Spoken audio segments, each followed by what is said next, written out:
Hey everybody, what's going on? So today we're going to talk about Escalation and why it's actually a really great mode for Dauntless. So with this build that I'm showing you, it's to farm the masteries because Chain Blades have built-in part damage and stagger damage, and by adding in Acidic, you get in the wound damage. And then because this is the current Escalation, we want the Discipline, the Cunning, and the Iceborne. Um, in order to get that, we're running Fanes of Dawn over the Inferno Fangs because it has built-in cunning, and then it has a technique cell slot, so we can get the 6 cunning off of just our weapon.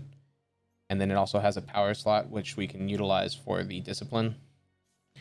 I'm running Skullforge because I like the infinite riding the dragon that it can give you. You don't need to run Skullforge. You can run, in truth, you can run anything here. You could totally run Dark Watch and swap out these for the Iceborne pants. I'm just running Skullforge to get the Iceborne and the infinite stamina. And then Boreal Resolve because we love Iceborne. Iceborne makes Escalation so much easier. The Light's Refuge to get the conduit, and then the additional cell, which is, or the additional technique cell, which is what our acidic's going towards.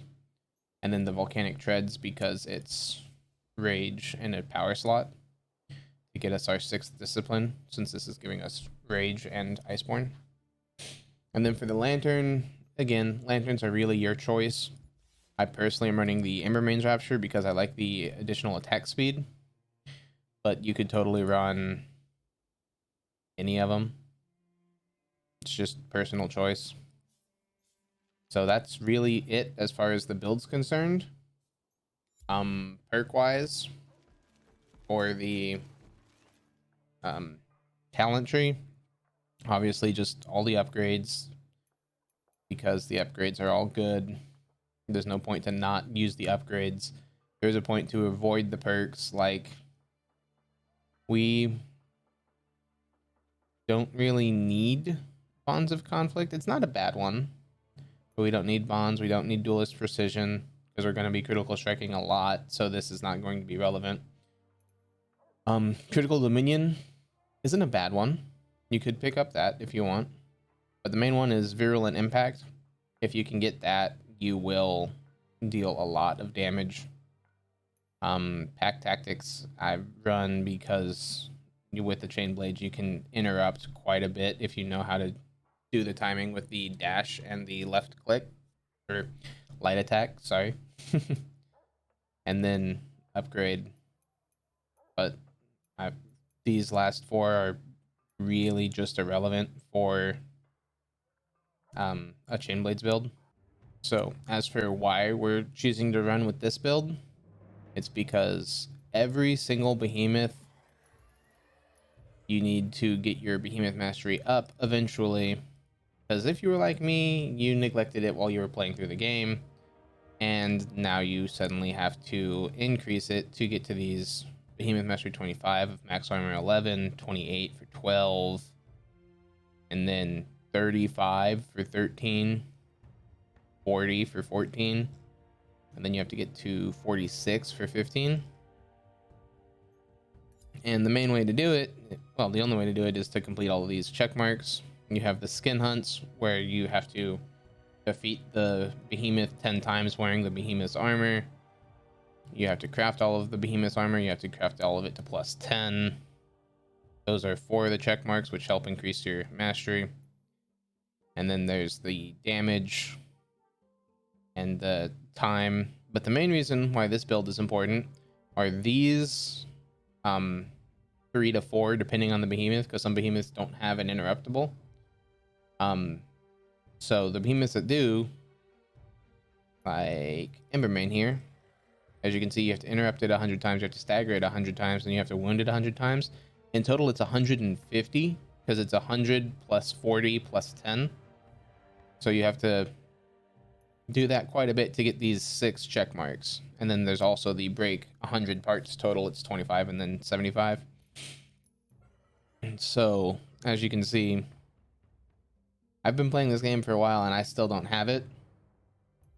And I neglected the wounds quite a bit. So I've been running an acidic build for a while to catch up because I'm not a fan of the war pike. And acidic is the only real way to get wounds other than the war pike. But escalation is fantastic for this because so long as you're like me and you don't have to just hunt specific behemoths, you've got just about these checks in every single category against every behemoth. Well, you get to run into random amounts of behemoths throughout the entire escalation. Which, as long as you're not terrible, you can get 2 to 3 wounds, maybe a stagger or 2, and some interrupts on every single behemoth. And that's 7 behemoths in one run. Yeah. Malkarian being one of them, so long as you're good enough to get to the 40.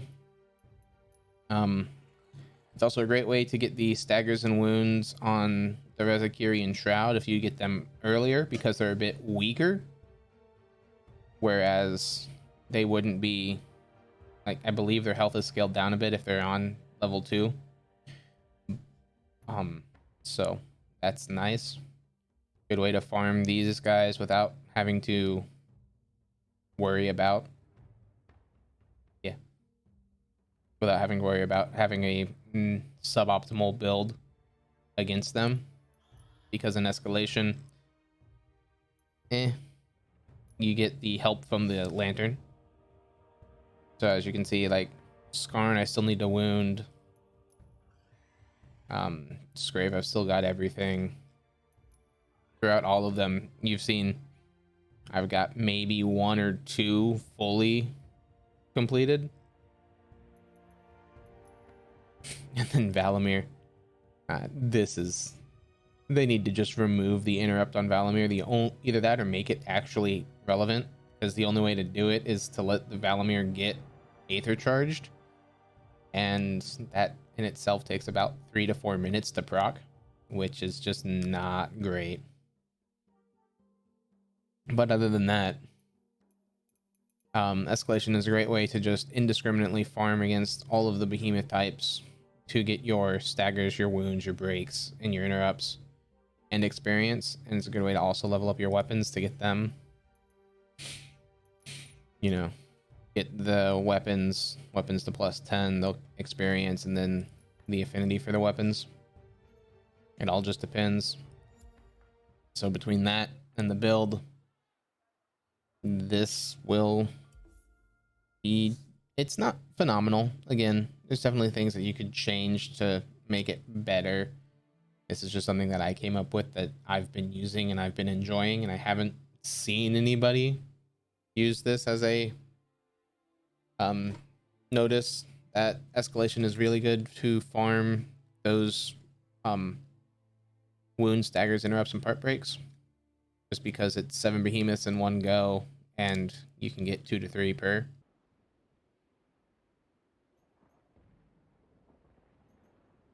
So I didn't get lucky enough to get anything great off of that final fight to set up for this Malkarian, so I'm running with Thrill of the Hunt, Executioner, Torrent Shield, and Paragon's Blessing. So not terrible, but not phenomenal.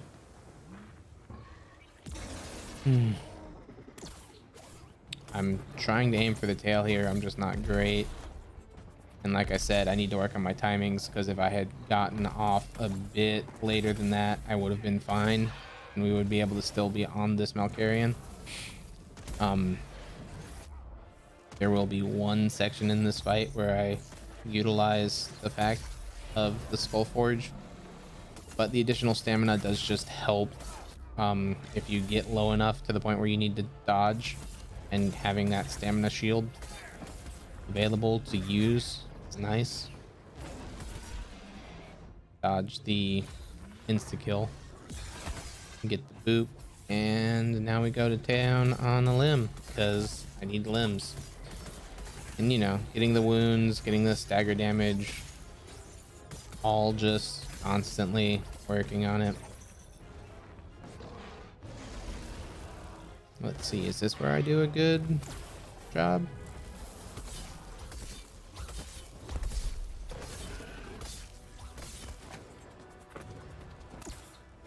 No.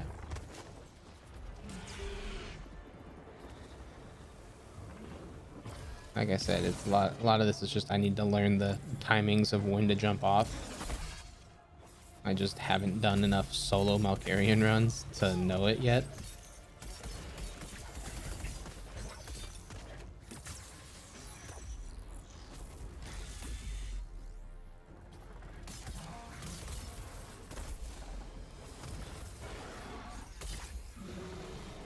See, that's not great because that's head damage. I mean, it's good enough, but it's not what I'm specifically looking for at the moment. But it does get a lot of stagger damage. Then we get that interrupt, which always phenomenal. Trying to get this wound. There's the wound on that limb, and we would just want to try to break the limb at the same time. Went for a right click there. I really shouldn't have. Get stunned here. Try to aim for his tail. End up not getting it, and then I jump off a bit too early. Like I said, it's about just mastering the timings down. Once you have the timings, I would basically have this entire fight all in the air. But as you can see, gaining all that stamina is useful. And this is where I'm trying to get to the limb, and then I right click without thinking. So in the end, because I didn't focus one part well enough, I don't break anything, but I did get 2 wound exposures. So not great, but not terrible.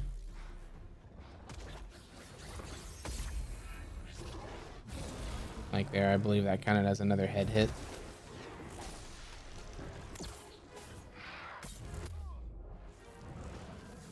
And then I just instantly fall off there, but I was able to get back to a vent.